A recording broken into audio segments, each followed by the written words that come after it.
കൊടകര കുഴൽപ്പണക്കേസ് ഇഡിയും ആദായ നികുതി വകുപ്പും അന്വേഷിക്കണമെന്നാവശ്യപ്പെട്ട് പോലീസ്.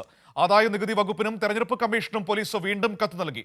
ഫെബ്രുവരി 14-നാണ് ഇത് സംബന്ധിച്ചുള്ള കത്ത് പോലീസ് നൽകിയത്. വിവരങ്ങളുമായി ശരത് ഓങ്ങല്ലൂർ ചേരുകയാണ് തൃശ്ശൂരിൽ നിന്ന്. ശരത്ത്, നേരത്തെ ഈ സംഭവം നടന്ന സമയത്ത് തന്നെ അന്നത്തെ അന്വേഷണ സമയത്തും പോലീസ് അന്വേഷണ സംഘം തെരഞ്ഞെടുപ്പ് കമ്മീഷനും ഇഡിക്കും ഒക്കെ കത്ത് നൽകിയതാണ് ഇതിന്റെ അന്വേഷണം ആവശ്യപ്പെട്ടുകൊണ്ട്. പക്ഷേ അതിൽ പിന്നീട് അവരുടെ അലംഭാവമൊക്കെ നമ്മൾ കണ്ടതാണ്.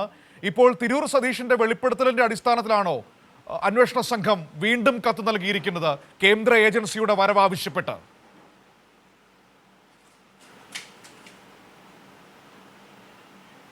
മനു, തീർച്ചയായിട്ടും കഴിഞ്ഞ ലോക്സഭാ തെരഞ്ഞെടുപ്പ് സമയത്ത് 6 ചാക്കുകളിലായി 9 കോടി രൂപ BJPക്ക് എത്തിച്ചു എന്നാണ് പ്രധാനപ്പെട്ട ആരോപണം. ഇതിനകത്ത് അന്ന് സംസ്ഥാന പ്രസിഡന്റായിട്ടുള്ള കെ സുരേന്ദ്രനും അന്നത്തെ ജില്ലാ പ്രസിഡന്റായ കെ അനീഷ് കുമാറിനുമെതിരെ തിരൂർ സതീഷ് മൊഴി നൽകിയിരുന്നു, വെളിപ്പെടുത്തലും നടത്തിയിരുന്നു. ഇതിൻ്റെ അടിസ്ഥാനത്തിലാണ് പോലീസ് അന്ന് ഇത്തരത്തിൽ കേന്ദ്ര അന്വേഷണ ഏജൻസികളോട് അന്വേഷണം നടത്തണമെന്ന് ആവശ്യപ്പെട്ടത്.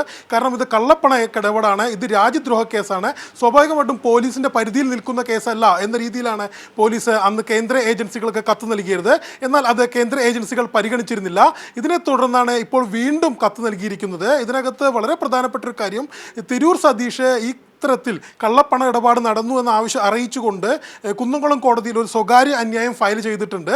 അതുപോലെ തന്നെ 164 സ്റ്റേറ്റ്മെൻറ്റും നൽകിയിട്ടുണ്ട്. അതിൻ്റെ കൂടി അടിസ്ഥാനത്തിലാണ് ഫെബ്രുവരി 14-ാം തീയതി അന്വേഷണ സംഘം ഇത്തരത്തിൽ കേന്ദ്ര ഏജൻസികളെ സമീപിച്ചിരിക്കുന്നത്.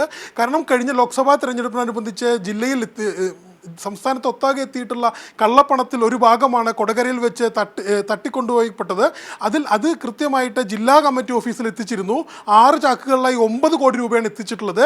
ജില്ലാ പ്രസിഡന്റ് ഉൾപ്പെടെയുള്ളവർ അത് കൃത്യമായി കാശായിട്ട് എടുത്തു കൊണ്ടുപോകുന്നത് താൻ കണ്ടു എന്നാണ് തിരൂർ സതീഷ് പറഞ്ഞിരിക്കുന്നത്. സ്വാഭാവികമായിട്ടും ഇത്തരത്തിൽ കേന്ദ്ര ഏജൻസി അന്വേഷിക്കേണ്ട ഒരു വിഷയമാണിത്. ഇത് രാജ്യദ്രോഹവുമായി ബന്ധപ്പെട്ടുകൊണ്ട് കള്ളപ്പണ ഹവാല ഇടപാടുകളാണ്. സ്വാഭാവികമായിട്ടും അത് കേന്ദ്ര ഏജൻസികളുടെ പരിധിയിൽപ്പെടുന്നതാണ്.